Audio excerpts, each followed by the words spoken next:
तुमचं बरोबर आहे, तुम्हाला गैर मानत नाही. आणि किंवा असं दुसरी नाही. गोष्ट तुम्ही सांग. मतदान केल्यानंतर त्याच दिवशी बरोबर. तुमचं पाहू शकता. आता दुसरा प्रश्न मी आता एक प्रश्न अजून आहे की हे जे व्हीव्हीपॅट आहे हो बरोबर आहे हो 2004 2009 या काळात जे इलेक्ट्रिक वोटिंग मशीन वापरली हो. सरकारनं ते राज्य कोणाचंही असो हो. जी वापरली त्या मशीन त्यावेळेसही सरकारचा असाच गवगवा होता की ही मशीन पारदर्शक आहे. पण 8 ऑक्टोबर 2013 माननीय सुप्रीम कोर्टाने निकाल दिला की या वोटिंग मशीन मध्ये फ्री अँड फेअर इलेक्शन होऊ शकत नाही. सुप्रीम कोर्टाचा निर्वाळा आहे आणि निकाल सुद्धा आहे 8 ऑक्टोबर 2013चा.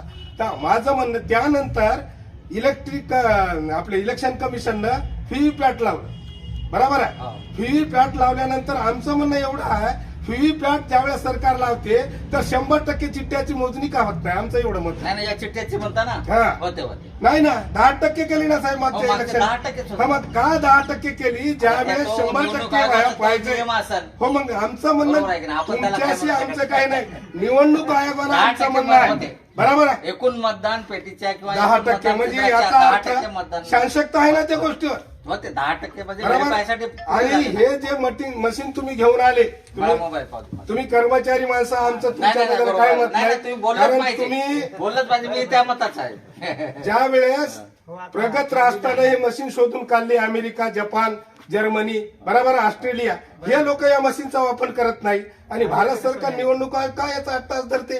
दुसरी गोष्ट लोक म्हणाले बॅलेट पेपरवर मतदान पाहिजे निवडणूक आयोग घ्यायला तयार नाही. आमचं म्हणणं असं आहे यापुढे तुम्हाला जर मशीन निवडणूक आयोगाला जर पारदर्शकच आहे म्हणलं तसं तर संयुक्त राष्ट्र संघाच्या निवडणूक आयोगाचं प्रमाणपत्र घेऊन या निवडणूक आयोगानं तुमच्या कर्मचाऱ्याला पाठवायला पाहिजे एवढं माझं मत आहे.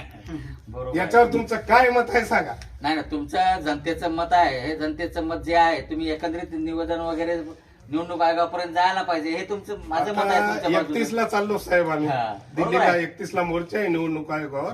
तर आमचं हे सामान्य नाही नाही साहेब, बरोबर जनता आहे. म्हणते ना मतदार तुम्ही आहात तुमच्यानुसार बरोबर. आणि जनता म्हणते की बुवा आम्हाला बॅलेट पेपर पाहिजे निवडणूक आयोगाने द्या पाहिजे कारण स्वतंत्र निवडणूक आयोग आहे स्वतंत्र आहे स्वतः हा. आणि निवडणूक आयोगाचं जर मत असं असेल सुप्रीम कोर्टाचं मत असेल तर आम्ही कोणाचं मत मानायचं कोणाचं कारण माननीय सुप्रीम मतदार कोर्ट तुम्ही सर्वोच्च आहात. आहे जनतेची मागणी आक्षेप करायला बरोबर आहे. करायला. आणि हे आमची शासकता आहे याच्यावर हा. कारण याची 100% जर चिठ्ठ्याची मोजणी झाली निवडणूक आयोग म्हणायला 100% चिठ्ठ्या मोजणं होत नाही वेळ लागते. बँकेत पैसे मोजाय मशीन आहे चिठ्ठ्या मोजाय निवडणूक आयोगाकडे मशीन नाही का असते. हा? मग आमचं म्हणणं तेच की हे जे तुम्ही सांगायले फ्री अँड पारदर्शक आहे आमची शासकता याच्यावर आहे की सरकारनं निवडणूक आयोगानं याच्यात बदल करून 100% चिठ्ठ्या मोजाय पाहिजे तरच आमचा याच्यावर विश्वास. आता लोकसभा जवळच आहे आता तुमचा प्रोग्राम जोरात चालू पाहिजे. चालूच आहे ना आहे ना? हे- येणाऱ्या एका महिन्यामध्ये जवळपास आणि हे आपण असं नाही बोलत साहेब सुप्रीम कोर्टाचा निकाल आहे. बरोबर आहे तुम्ही बोलता ते बरोबर आहे.